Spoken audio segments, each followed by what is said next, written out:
우리 인생에는 골든타임이 있습니다. 아주 중요한 시기가 있습니다. 자녀를 키우는데 가장 중요한 나이가 몇 살인지 아십니까? 3세부터 6세입니다. 왜냐하면 이때 모든 아이들의 어린아이들의 감각이 완전히 발달되어 있고 민감해 있는 상태입니다. 삶의 모든 토대가 형성되는 시기가 바로 3세부터 6세입니다. 만약에 우리가 이 3세부터 6세 아이들 아니면 그 전에 어리던가 조금 더 나이를 좀 더 있던가 이 아이를 키울 때 아이가 웁니다. 우는 아이를 방치하게 되면 여러분 어떤 일이 그 아이에게 일어날까요? 아이는 처음에는 막 소리를 지르면서 울면서 주의를 끕니다. 그러다가 아무도 오지 않고 듣지 않으면 더 크게 울다가 그래도 계속 관심을 보이지 않으면 이 아이는 지쳐가지고 포기합니다. 어떤 부모들은 아기가 울 때 내버려 두는 것이 의미 있는 교육이라고 생각합니다. 아, 저거는 가짜 울음이야. 가짜 울음에 다 반응하면은 아이가 버릇이 나빠질 수도 있어. 하지만 우는 아이를 가만히 둔다면 그 아이가 느끼는 감정은 뭐냐면 죽음과 같은 공포를 그 아이가 3세부터 6세 사이에 경험을 한다고 합니다. 가짜 울음이라도 우선에 그 아이를 달래주어야 합니다. 그리고 나서 저 아이가 왜 가짜 울음을 울 수밖에 없는지 부모로서 한 번 더 생각하고 나의 것 또한 문제가 있지는 않는지, 혹시 내가 어떤 이 아이를 양육하면서 또 어떤 잘못을 하고 있는 건 아닌지 철저하게 점검을 해야 합니다. 부모들은 아이들에게 좋은 것들을 줘야 됩니다. 아이들이 어떤 모습으로 인생을 살아갈 건지 부모에게 달려있는 경우가 많이 있습니다. 여러분, 그 아이가 감정의 동요를 어릴 적에 많이 느끼고 살아간다면 이 아이는 자라면서도 여러 가지 문제에 부딪히게 됩니다. 여러분, 젊은 우리 어머니들, 젊지 않을 수도 있습니다. 젊은 어머니들은 정말로 이 시기 때, 자녀가 이 시기 때 정신 똑바로 차려야 됩니다. 이 시기 때는 우리 어머니들은 우울할 자격도 없습니다. 힘들 자격도 없습니다. 이 시기는 온전히 나는 죽었다, 나는 없다, 나는 이 아이를 위해서 지금 이 순간 살아있다, 하나님이 지금 나에게 맡겨준 사명은 이 아이를 키우는 것이다 라고 생각하고 이 아이를 위해서 최선을 다해야 됩니다. 우리 어머니뿐만 아니라 아버님도 마찬가지입니다. 이때 아이를 양육하고 있다면 정말로 부부관계에 있어가지고 생활이 있어가지고 조심하고 또 잘 보여야 됩니다. 아이에게 소리를 지른다던가 아니면 부부가 싸운다던가, 싸우시면 안 됩니다. 이 아이 앞에 두고 싸우게 된다면 이 아이는 사막 한가운데서 버려지는 듯한 느낌을 가지게 된다고 합니다. 싸워도 아이 재우고 싸우고, 다퉈도 아이 재우고 다투고, 밖에 나가서 싸우고 들어오셔야 됩니다.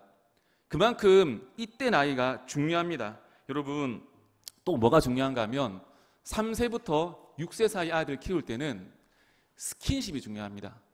남자아이가 있다면 우리 어머니 아버지가 많이 안아주시고 많이 쓰다듬어 주셔야 됩니다. 그리고 여자아이들 키워도 마찬가지죠. 아버지 어머니가 많이 안아주고 쓰다듬어 줘야 됩니다.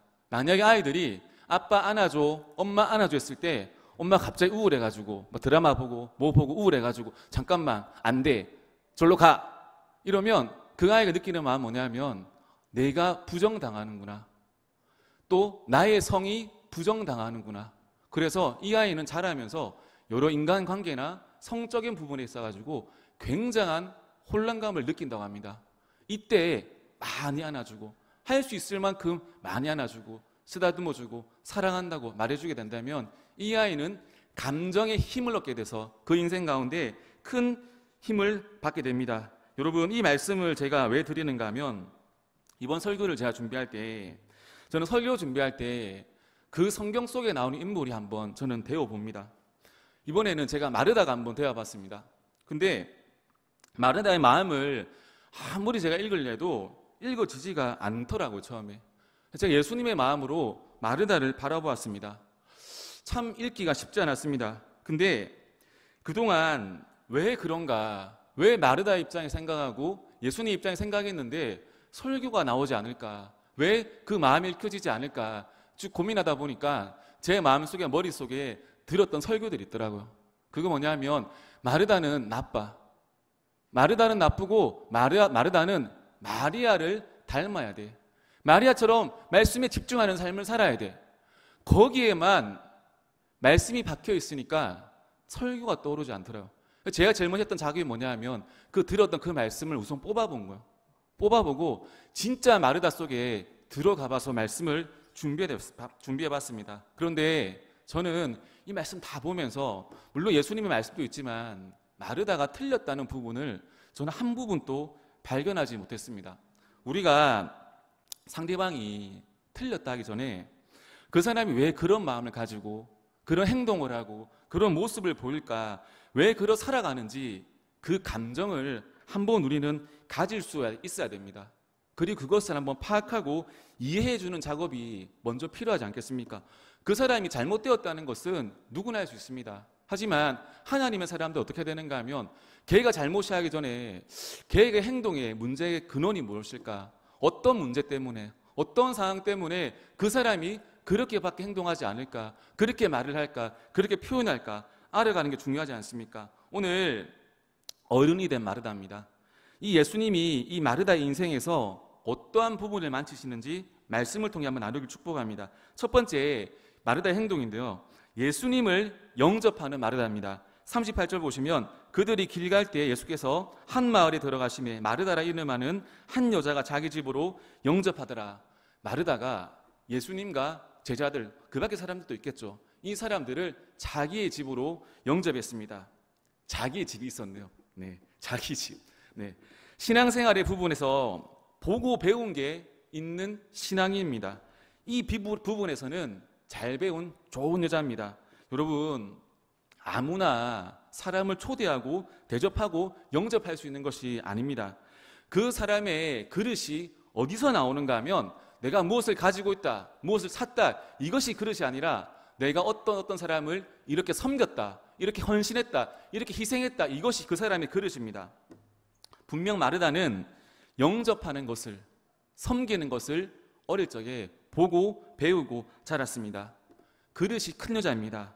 사실 이 시대에서, 우리가 살아간 이 시대 가운데 무엇이 없어지냐 하면 영접하고 대접하고 오픈하는 문화가 사라지고 있지 않습니까? 저는 어릴 적에 구역 예배를 경험했습니다. 여러분 다 구역 예배 경험이 있을 텐데요, 금요일 밤이 되면 금요 철야 예배 가기 전에 각 집에서 구역끼리 모여가지고 말씀 듣고 찬양하고 기도하고, 그리고 나서 교회로 다 같이 기도하러 옵니다. 보면서 어머니께서 아무리 바쁘셔도 금요일은 그 구역을 위해서 가위를 준비하고, 가위를 금요일날 볼 수 있는, 금요일날, 평소에는 볼 수도 없습니다. 금요일날. 그리고 어머니가 요플레 이런 거, 귤, 사과 정성스럽게 준비해가지고, 구역장님이 장로님이셨거든요. 장로님 오시면 항상 저는 그 자리에 있었습니다. 오시면 종혁이 사랑한다, 축복한다, 종혁이 크게 될 기다, 크게 될 기다. 그때는 이미 키도 컸거든요. 크게 될 기다, 계속 크게 될 기다, 크게 될 기다, 축복한다, 잘 될 기다. 정말 좋으신 분이세요. 정말 인자한 분. 정말 그 말씀 한마디 한마디가 저에게 참 힘이 되었습니다. 아, 이것이 어머니 모습을 보면서, 장로님 모습을 보면서 이것이 영접하는구나, 이것이 예배 준비하는 모습이구나, 경건한 마음으로 예배를 준비해야 되는구나 배웠습니다. 예전에 제가 사역할 때 한 집사님께서 자신의 집에 신방을 초대하셨습니다. 초대하는데 요즘에 신방하시면 어떡합니까? 신방하면 혼자 계시던지 부부가 계시던지 아이들은 그죠? 있는데 안 보이고, 안 보이는데 안 보이고, 어디 가 있고. 근데 이 집사님 특징이 뭐였는가 하면 아이들 다 부른 거예요. 큰 아이들인데 애들이 다 컸는데 중학생, 고등학생인데 다 집에 있는 거예요. 다 놀랬습니다. 너희 학원 안 가고 뭐하니? 저희 신방 예배 드리러 왔다고. 저는 이 부모님이 정말 지혜로운 부모님 생각합니다. 요즘에 우스갯소리로 뭐냐면 요즘 시대에는 다니엘이 나올 수 없다고 합니다. 왜? 다니엘은 다 학원 가 있고, 다니엘은 다 학원 가 있고, 그 사자굴에는 엄마들이 다 들어가가지고 사자의 씨를 다 말렸다고 합니다. 요즘 시대적인 분위기가 여러분 가정을 잘 오픈하지 않습니다. 약한 부분들을 잘 드러내지 않으려 합니다. 왜냐하면 사람이 나빠서가 아니라 마음속에 어떤 게 있냐면 상대방이 나의 아픔을 공감할까? 상대방이 나의 아픔을 공감해 줄 수 있을까? 그 마음속에 두려움이 있기 때문입니다. 제가 예전에 일본에 단기 선교를 갔을 때 겉으로 보이는 일본의 거리는 정말 천국입니다. 일본은 겉으로 보이는 거리는 천국입니다. 편의점 들어가면 더 천국입니다. 정말 일본이란 나라가 와 사람들 얼마나 친절한지 정말 어딜 가도 다 반갑다고 일본 말로 뭐 반갑다고 고마워 조금만 고마워도 아리가또 하고 너무 반갑고 친절하고 좋더라고요. 근데 일본 선교사님이 정도 교육을 하시니 이렇게 말씀하시더라고요. 우리 여러분들 노방 전도할 때 축구 전도할 때 혹시나 일본 사람 중에 누가 집에 들어오라고 하면 절대로 들어가면 안 됩니다. 절대로 들어가면 안 됩니다. 절대 이것만 지키셔야 됩니다. 집으로 들어가서는 절대 안 됩니다. 왜 그런가 하면 일본 사람들은 자기 집으로 초대를 직접적으로 하는 경우가 거의 없다 하더라고요. 근데 초대하는 경우가 간혹 있는데 그 사람은 어떤 마음을 가지고 초대하는가 하면 상대방에 대해서 나쁜 마음을 가지고 정신적인 질환을 가진 사람인데 멀쩡한 척했다가 해코지 하려고 집에 초대해서 그렇게 아주 나쁜 일들이 많이 일어나는 것이 일본이라고 합니다. 겉으로 봤을 때는 세계 최강국이에요. 경제 강국입니다. 근데 그들의 가정, 그들의 내면은 다 썩어 문드러져 있다고 합니다. 세계 자살률 1위가 한국이라고 하죠. 그 잘못된 겁니다. 일본입니다. 일본. 왜냐하면 일본은 자살을 해도 통계에 넣지 않는데요. 왜? 너무 많이 죽으니까. 죽는 게 일상이라고 합니다. 시험 한 번 못 치면 우리 아이들은 시험 못 치면 그냥 밥 먹고 PC방 가고 그때 게임하고 나면 엄마 밥 주세요 하고 돌아오는데 일본 아이들 갈 데가 없잖아요. 일본에 집에 와가지고 그냥 목매달고 죽는데요. 시험 못 치고 아이들한테 그냥 왕따 당하고 힘들면 그냥 죽는 게 일본 아이들의 마인드라는 거예요. 근데 죽게 되면 다 끝난다는, 다 정리할 수 있다는 이런 마인드. 겉으로 봤을 때는 멀쩡하지만, 겉으로 봤을 때는 완벽한 것 같지만 속으로 다 곪아있는 그 민족이 일본 사람이란 겁니다. 엊그저께 임우연 목사님 오셔가지고 저도 진짜 많이 웃었습니다. 제가 중학교 때 수련회 하게 되면 딱 세 분이 오시거든요. 딱 이 세 분에서 벗어날 수가 없습니다. 첫째 날 임우연 목사님, 둘째 날 강운동 목사님, 셋째 날 김현철 목사님. 겨울에 수련회 가도 또 옵니다. 첫째 날 임우연 목사님, 둘째 날 강운동 목사님, 셋째 날 김현철 목사님. 고등학교 수련회 간 또 세 분, 임우연 목사님, 강운동 목사님, 김현철 목사님. 이분들은 죽지도 않아요. 계속 벌써 그때 25년 전인데도 고등학교, 중학교, 대학을 갔습니다. 대학을 가니까 이제 더 이상 안 오시겠지. 이분들이 전국구가 되셔가지고 전국 수련회 갔는데 또 첫째 날 임우연 목사님, 둘째 날 강운동 목사님, 김현철 목사님 안 오시더라고요. 너무 오랜만에 봐가지고 즐거웠습니다. 근데 설교를 들으면서 우리 이렇게 막 교인들이 너무 즐겁게 웃으시고 막 감사하고 막 하는데 저는 너무 즐거운데 이렇게 즐겁게 웃으시고 기뻐하시는 모습이 왜 제 눈에는 그렇게 슬프게 보일까요? 왜 그렇게 마냥 기쁜 게 아니라 인생이 얼마나 힘들고 괴롭고 어려우셨으면 이렇게 해맑게 웃으실 수 있을까, 그 마음이 생겼습니다. 오늘 말씀을 보면은요, 예수님을 영접한 마르다가 나옵니다. 근데 이 마르다에서 느껴지는 미세한 감정이 있지 않습니까? 성경의 39절에 보면 마리아라는 동생이 있어 주의 발치에 앉아 그의 말씀을 들었다고 기록합니다. 마르다를 마리아라 대종합니다. 이게 뭐냐면 마리아는 예수님 발치에 앉아 있습니다. 즉 거리두기가 없는 인생, 관계에 대해서 아주 잘하는 인생입니다. 그런데 마르다는 예수님을 너무 좋아하는데, 너무 사랑하는데, 그래서 영접했는데 이 마르다는 예수님께 가까이 가지 못합니다. 초청은 했지만 여전히 예수님과 거리두는 관계입니다. 분명 마르다의 내면 속에는 우리가 알지 못하는 마르다만이 알 수 있는, 마르다만이 경험했던 그 아픔이 있었을 것입니다. 그 아픔이 겉으로 무엇으로 보이는가 하면 열심히 일하는 모습으로 그녀는 자신을 포장하고 살았습니다. 그녀만이 겪었던 우리가 알 수 없는 그 문제가 그 마르다를 사로잡고 있었던 것입니다. 여러분, 사람의 행동은 과거의 인식과 입력된 기억에서, 경험에서 지금의 행동이 나옵니다. 그러기에 가까이 다가가지 못하는 그 마르다의 그 모습, 그 관계의 벽이 저의 눈에는 보였습니다. 저는 우리 가운데도 모두 마찬가지라고 생각합니다.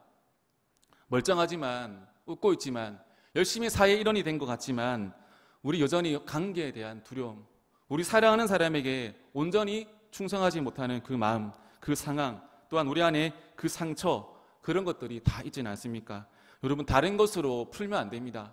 세상 사람들처럼 저기 밤에 그죠? 디스코 때 콜라텍 가가지고 풀면 안 됩니다. 무엇으로 풀어야 되는가 하면 우리 마음속의 내면을 해결하시는 분은 예수님입니다. 여기서 두 번째 가정인데요. 예수님께 물어보는 마르다가 나옵니다. 마르다는 준비하는 일이 많아 마음이 분주한지라 예수께 나아가 이르되 주여 내 동생이 나 혼자 일하게 두는 것을 생각하지 아니하시나이까 그를 명하사 나를 도와주소서 하소서. 마르다는 마리아가 주의 말씀 듣는 것이 불만이 아니었습니다. 자기 혼자 일하도록 떠맡긴 것을 불평하고 있습니다. 마르다의 내면의 소리가 무엇입니까? 이 집안, 죄송합니다. 이 집구석 내가 다 떠맡고 있다. 이 집구석은 내 아니면 안 된다. 내게 짐이 다 있다. 이 집은 나 아니면 안 돼. 모든 사람들이 나만 바라보고 의지하고 푼다. 오빠 나사로는 아프고 마리아 내 여동생은 내 마음도 몰라주고 이것들 지겨워 죽겠는 거예요.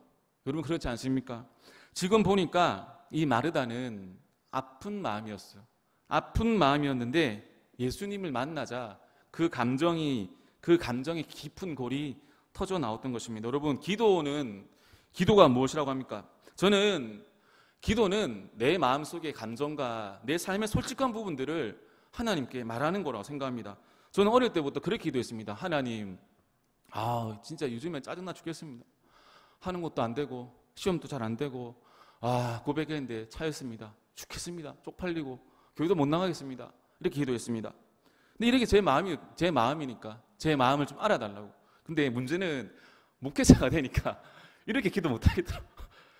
주여 행복하게 주실 건 뭐 주시가 한데 좀 연습하거든요. 연습하는데도 그게 잘 안 돼요. 그냥 기도는 평범하게 하는 게 더 열심히 기도하겠습니다. 더 열심히 연습하겠습니다.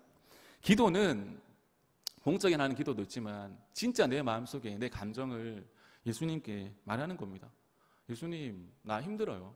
나 진짜 가슴 한 구석이 뻥 뚫힌 것 같아요. 나 이런 부분 때문에 정말 죽겠습니다. 죽겠습니다 하면 살 수 있거든요. 여러분 이것만 봐도 마르다는 아마도 그의 성장 가운데 장녀로서 뭔가 책임지고 본인이 지고 짐을 지는 사는 것에 대해서 한계를 느끼고 버티고 살았지 않나 생각이 됩니다.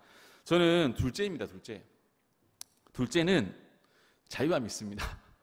첫째에게 가질 수 없는 둘째만의 자유함. 형이 있으니 알 수 없는 그 자유함이 있습니다. 삶의 무게라는 것이 또 첫째가 가지는 것만큼 깊지는 않는 것 같습니다. 첫째는 그런 마음이 있더라고요. 더 헌신하고 희생하고 내가 책임져야 한다는 그런 거룩한 부담감들이 첫째에 있는 것 같습니다. 사실 또 꼭 그런 것만 안 쳐고죠. 제가 사는 지역에 옆에 마산이라는 지역이 있습니다. 마산 아십니까 여러분? 마산은 1970년대 초만 해도 대한민국 7대 도시였다고 합니다. 7대 도시. 여기에 한일 전산 여자 고등학교라고 있습니다. 뭘로 유명했는가 하면 참 이 학교 누나들이 참 이뻤습니다. 마산이 이쁜 학교 한일 전산여고. 미팅은 어디랑? 한일 전산여고라. 근데 제가 이 한일 전산여고에 대해서 조금 알게 되면서부터 생각이 참 많아지더라고요. 이 한일 전산여고가 어떻게 세워졌는가? 당시에 남동 해안 지역에 마산, 거제, 울산 이쪽에는 공업과 섬유업이 엄청 발달했다고 하더라고요. 이런 섬유, 전자. 이때 마산에서 발달했던 것이 섬유, 전자.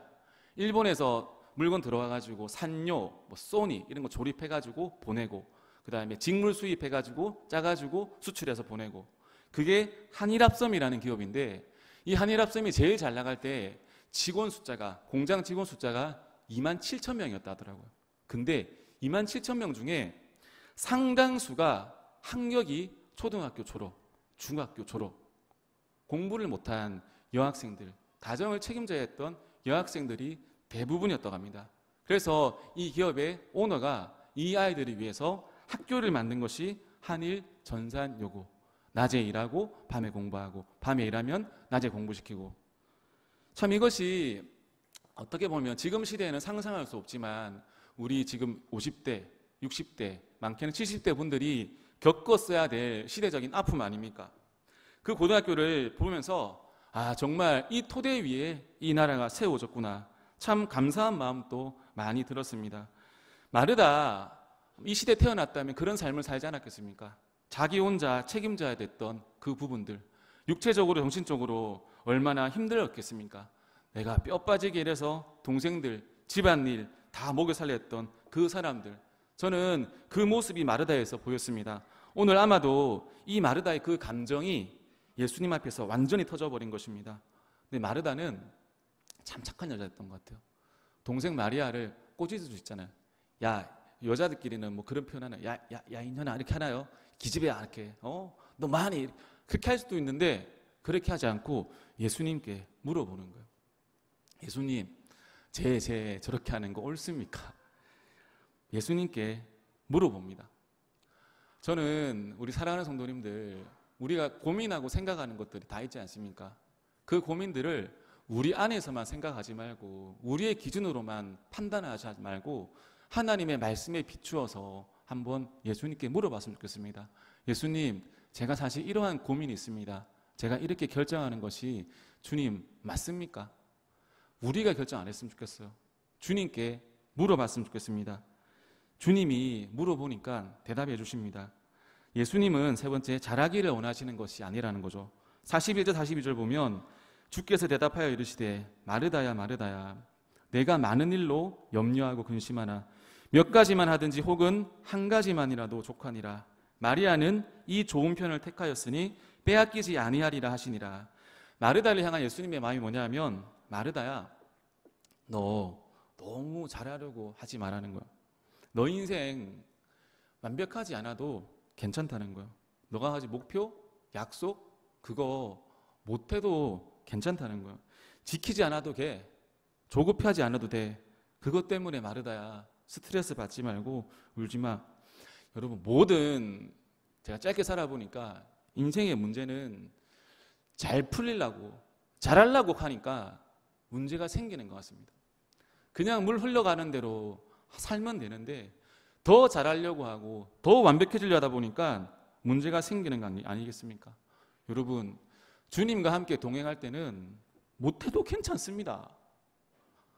넘어져도 괜찮습니다. 오늘 예수님 말씀 이렇게 하시잖아요. 무겁고 짐진 자들아 다 내게로 오거라. 내가 너희를 쉬게 하리라. 그게 뭡니까? 쉬게 한다, 뭐 퇴직시킨다는 말이 아니라 내 안에서는 잘하지 않아도 돼. 내 안에서는 그냥 쉬어. 안식을 누려. 내 안에서는 긴장하지 말고 평안히 구하는 삶을 살아라는 거죠. 여러분, 예수님이 어떤 분인가 하면, 예수님은 우리가 무엇을 이루어 드리면 예수님이 만족하시는 그런 이상한 분이 아니십니다. 예수님은 우리를 위해서 일하시는 분입니다. 우리를 축복해 주시고 우리를 사랑해 주시고 우리를 한없이 아껴 주시는 하나님의 아들이십니다. 이방 종교 사이비의 특징이 뭡니까? 내가 열심히 노력해가지고 내가 무언가를 이루어가지고 신께 인정받고 신께 도달하고 한 발짝 더 나아가는 거, 이게 사이비거든요. 근데 예수님이 원하시는 것은 뭐냐면, 우리 모두가 있잖아요. 모호가 되어가지고 대단한 이름 있는 목회자가 되어가지고 선교사가 되어가지고 사역자가 되어가지고 세계 각지를 돌아다니면서 복음을 전하고 열방의 복음을 선포하는 다 그런 사람이 되는 것이 아니라, 우선 원하시는 것은 뭐냐면 예수님 안에서 편안하게 기뻐하면서 안식을 누리고 기쁘게 살아가는 것, 그것이 예수님이 우리에게 원하시는 가장 첫 번째 것입니다. 아멘? 아멘 안 하셔도 됩니다. 저는 아멘. 요즘에 제가 신동아 파밀리에 맞죠? 신동아 파밀리에 슈퍼 제가 VIP 고객이 되었습니다. 이제는 제가 가면 이제 알아봅니다. 매일 가거든요. 매일 갑니다. 매일 가는데 이것저것 매일 삽니다. 저 사는 것도 금방금방 안 사고 한참 돌아다니고 있잖아요. 한참 돌아다니고 존재감을 각인시킨 뒤에 탁 삽니다. 사는데 저희 둘째가 뭘 좋아하는가 하면 그거 좋아합니다. 그 빵 안에 크림 들어가지고 아이스크림 같은 그거 동글동글한 거 좋아하는데, 한 통에, 저는 그거 한 700원 800원 한 줄 알았거든요. 한 통에 3,800원. 한 통에 3,800원. 놀라지 않죠, 그죠, 여러분? 이 3,800원 놀라죠. 한 통에 3,800원. 제 마음만 먹으면 20통 먹을 수 있는데, 이 너무 맛있어가지고 제가 우리 딸에게 전파했어요. 딸아, 이거 한번 먹어봐. 얘가 먹더만 얘가 완전 좋아가지고, 진짜 표현 죄송합니다, 맛이 갔어요. 아빠만 먹으면 그거 사달라고. 아빠 그거 사줘. 아빠 그 빵, 그 아이스크림, 크림 그거 있잖아요, 사줘. 그거 사달라고 합니다. 그거는 사주잖아요. 그때부터 다 먹을 때까지 아빠 사랑해요, 아빠 최고예요. 우리 아빠밖에 없어요. 아빠 또 사줘요. 아빠 너무 좋아요. 아빠 맛있어요. 아빠 최고. 뽀뽀하고 뭐하고. 아, 이래서 사는구나. 이게 아버지구나. 먹고 싶다는 거 자식이 여러분 사줄 수 있는 그 기쁨 여러분 다 아시죠, 그죠? 저는 그게 최근에 느꼈거든요. 사줄 수 있는 거 다 못 사주고 살았는데 사줄 수 있는 거 다 사주고 나니까 그렇게 기쁘더라고요. 그래서 저 참 요즘은 참 행복합니다. 3,800원짜리 아이스크림 사주면서 그 아이가 기뻐하는 것 그거 보면서 저는 아버지로서의 그냥 다 이뤘다고 생각합니다. 뭐 그 아이가 나중에 철들어가지고 뭐 얼마나 더 큰 효도하겠습니까?